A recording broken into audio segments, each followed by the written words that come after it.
अंडमान द्वीप समूह के दूरस्थ इलाकों में, जहां घने जंगल समय से पुरानी रहस्यों को छिपाए रखते हैं, एशियन वाइल्ड लाइफ इंस्टीट्यूट की हर्पेटोलॉजिस्ट्स की एक टीम एक अभूतपूर्व अभियान पर निकलती है। डॉक्टर आरव सिंह, एक प्रसिद्ध सर्प विशेषज्ञ के नेतृत्व में टीम में युवा शोधकर्ता प्रिया, कैमरामैन विक्रम और सर्वाइवल स्पेशलिस्ट राज शामिल हैं। उनका मिशन, वाइपर कोव नामक निर्जन टापू पर दुर्लभ सरीसृप प्रजातियों का दस्तावेजीकरण करना। स्थानीय किंवदंतियां कालनाग नामक एक प्राचीन एशियन वाइन स्नेक के बारे में फुसफुसाती हैं, जिसकी असामान्य आयु और प्रतिशोधी स्मृति होती है। लोक कथाओं के अनुसार ये सर्प एक बार हमला करता है, फिर ठीक 26 साल के लिए गायब हो जाता है और फिर अधूरे शिकार को दावा करने के लिए लौटता है। टीम इसे मिथक मानकर खारिज कर देती है और मुड़े हुए मैंग्रोव के नीचे अपना कैंप लगाती है। जैसे ही वे गहराई में बढ़ते हैं, प्रिया कीचड़ में हल्के सर्पाकार निशान देखती है, ताजा लेकिन किसी ज्ञात प्रजाति से असंभव रूप से बड़े।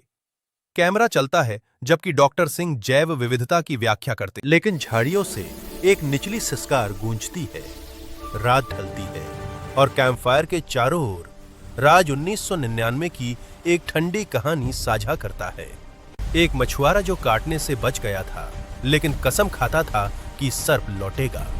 टीम हंसती है, लेकिन जैसे ही वे अपने तंबुओं में जाते हैं, चांदनी रेत पर एक छाया सरकती है। जितना वे सोचते हैं उससे ज्यादा अतीत की फुसफुसाहटें सुबह असहज खोजों के साथ होती है।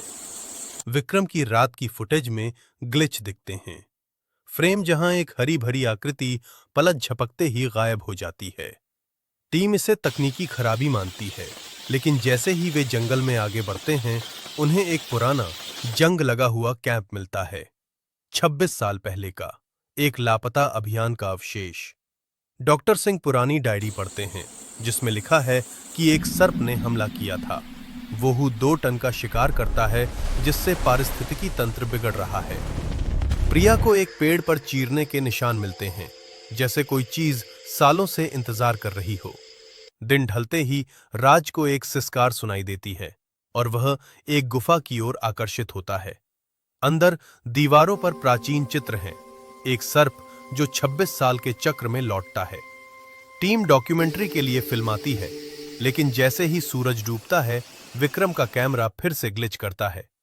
अचानक प्रिया की चीख गूंजती है।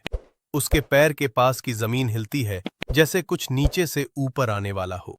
उस समय हमारे पास फोन नहीं थे, सिर्फ मिट्टी के रास्ते, रेडियो के गीत और बड़े सपने। मैंने उसे मिलर की नहर के पास पुराने एल्म के पेड़ के नीचे चूमा। कसम खाई कि कभी नहीं जाऊंगा।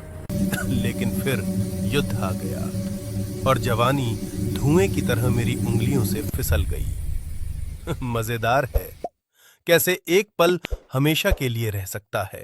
प्रतिशोध का चक्र सुबह। राज लापता है।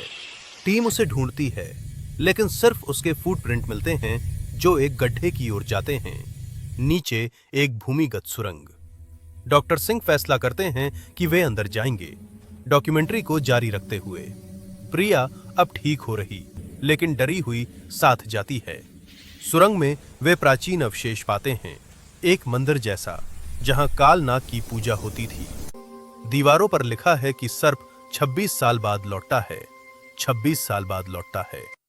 अधूरे शिकार को पूरा करने के लिए, और जो बचता है वो हमेशा के लिए शापित हो जाता है। विक्रम फिल्माते हुए एक कमरे में पहुंचते हैं, जहां 26 साल पहले के अभियान के सदस्यों के कंकाल हैं। अचानक सुरंग हिलती है और एक विशाल सर्प ऊपर से गिरता है। कालनाग। उसकी आंखें बदले की आग से जलती हुई। टीम भागती है, लेकिन प्रिया फंस जाती है।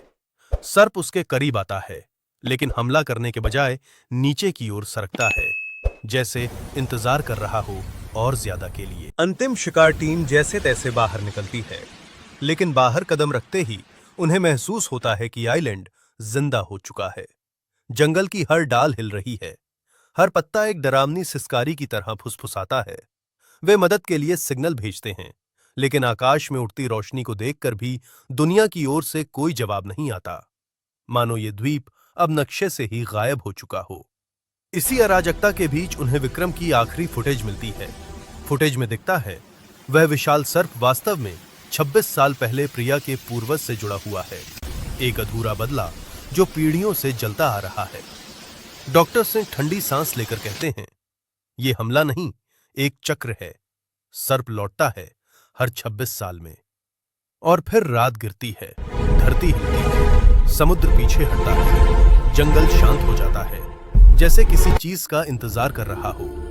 अचानक एक गगनभेदी गर्जना होती है और सर्प उभरता है, पहले से भी बड़ा, पहले से भी शक्तिशाली। इस बार वह हमला नहीं करता, वह सीधे आइलैंड के केंद्र में अपना विशाल जबड़ा खोलता है और एक ही झटके में पूरा आइलैंड निगल जाता है। पहाड़, जंगल, नदी, हवा, हर चीज उसके भीतर समा जाती है।